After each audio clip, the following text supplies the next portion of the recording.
If you work with a trainer in a gym, your trainer hopefully trains themselves. They're not out of shape. And we all know there's plenty of them that are out there because we see them in gyms all the time.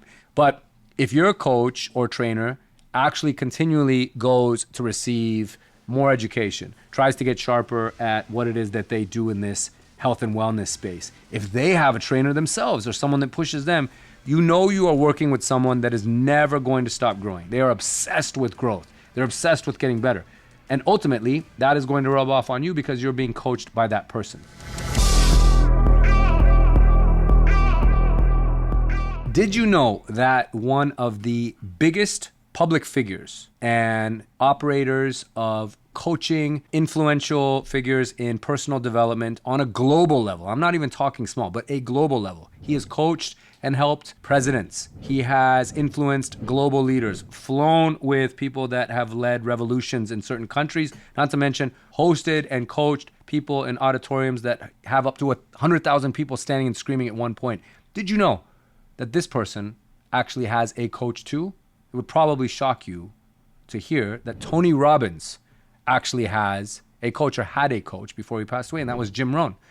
Coaches have coaches. In fact, the best and most effective leaders have somebody that they seek mentorship from.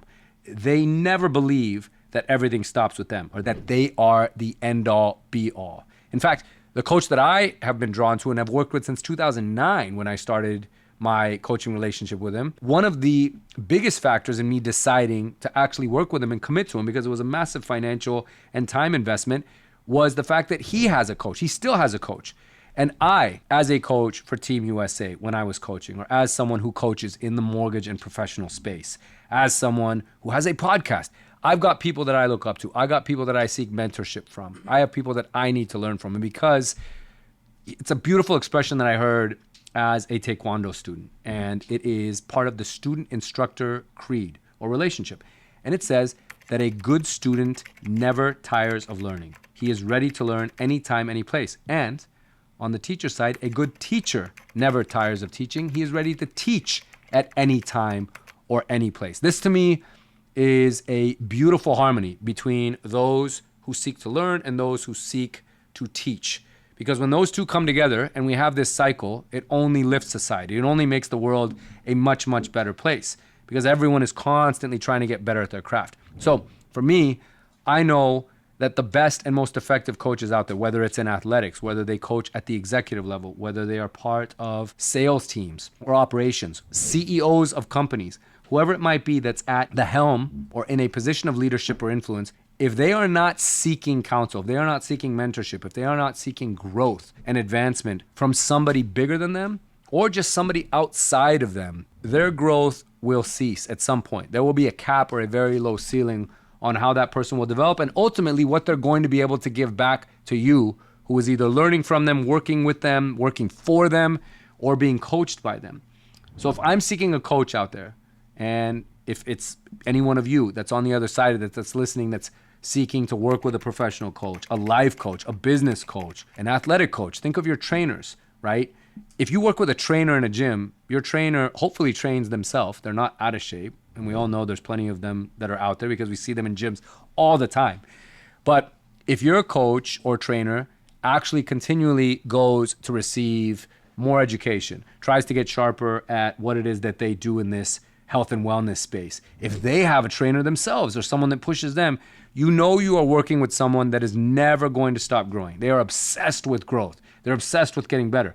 And ultimately, that is going to rub off on you because you're being coached by that person. Now, the coaching space is extremely saturated because, let's be honest, there's no credentials required and it's a pretty low barrier of entry, right? Like anybody can become a coach. And with social media, it's pretty easy to start marketing yourself as such. The industry, as a result of all of this saturation, it gets shit on a lot.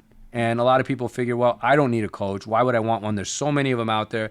Can they really be that valuable if there's one literally in my social media feed, every other account that I scroll by? So here's my answer on this. Like the old phrase goes when it comes to consumer behavior, you get what you pay for. There's value in something that you might pay a lot for.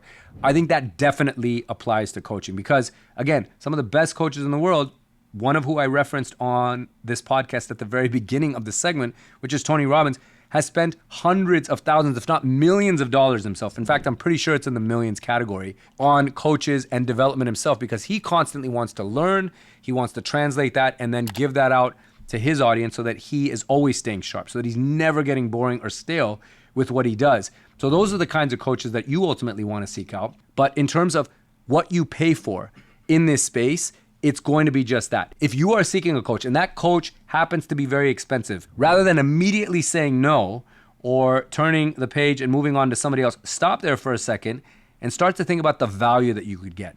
I myself personally have spent hundreds of thousands of dollars with the coach that I've been with since 2009.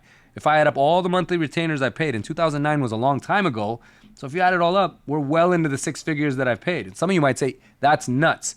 If you've been in your industry for 23 years, you should be good enough to not need a coach. That is categorical bullshit. I will never not have a coach. In fact, I told this guy this just a few years ago, that I'll never not be with him. He's going to be in my life because he has unlocked things with me that don't necessarily show up on the bottom line, when in fact they actually have many years later, of course. So the investment has been returned many times X, but he's helped me out with making small tweaks in my life from a personal development standpoint. He's helped me out in my martial arts development. He was responsible for 2 of the 3 gold medals that I ultimately won as an international competitor. He's made me a better human being.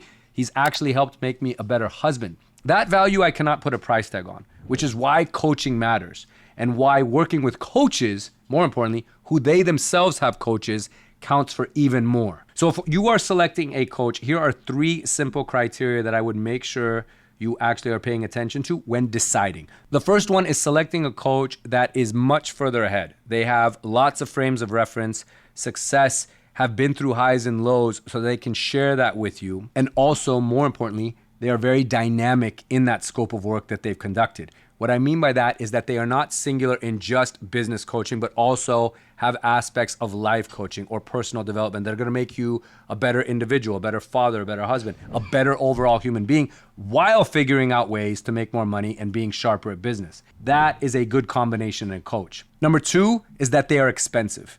And I don't mean pick the most expensive one out there and stretch yourself to the point where you're completely stressed out, but look for coaches that actually charge a decent amount and really peel back layers and inquire as to what actually is making them so expensive. What types of clients have they worked with? What types of successes are they yielding for those that they choose to coach? Lastly, and it was how we opened this podcast, ask that coach straight up, do you yourself get coached? Do you have a coach? If the answer is no, pass on them. In my opinion, this is someone that does not seek to grow themselves, feels that they may know it all. There is a quote that human beings are all merely works of progress who mistakenly think at times that they are done. Nothing could be more powerful than this. As a human being or as a coach, if you are continually trying to evolve, you are going to be a much more effective coach, but overall a better human being. And who doesn't want to be around those types of individuals? On the next episode, we're going to change it up a bit and talk about how the setback ultimately sets up the comeback. So tune in for the Rocky 3 moment.